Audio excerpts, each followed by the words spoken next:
Hi guys, good morning. Ito na po yung ating continue ng ating solar setup. Ito na, nakalagay na po yung ating solar panel nasa bubong. Nilagyan ko siya ng yung parang hose para dun sa taas. Sumubra lang hose yun natin eh. Sa taas, hindi siya sa expose masyado sa araw. Yan, dito yun. Yan, tapos ito papunta ng battery, yan. Tapos yung ating charge is 14.2.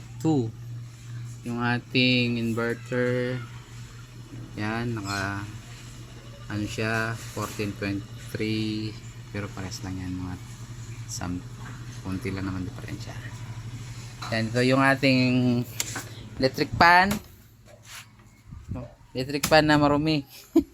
Hindi pa nalinisan. Ano siya, 220 po, 220 siya. Yan, testingin po natin na paandar.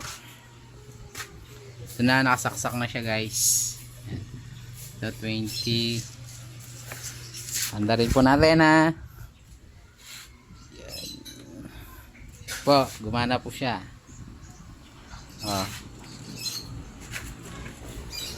Ano?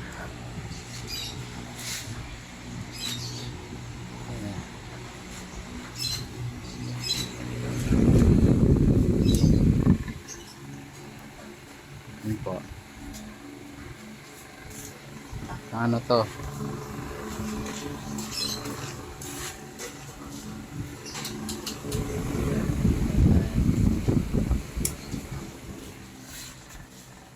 Guys,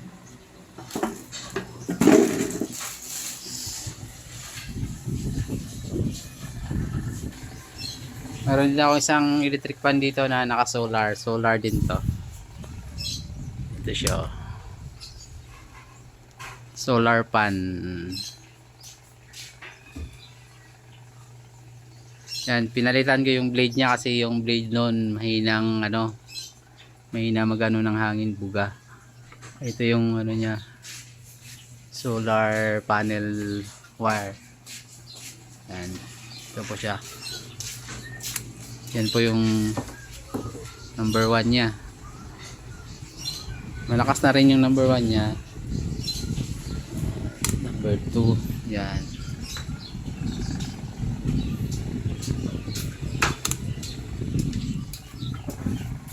Number 3.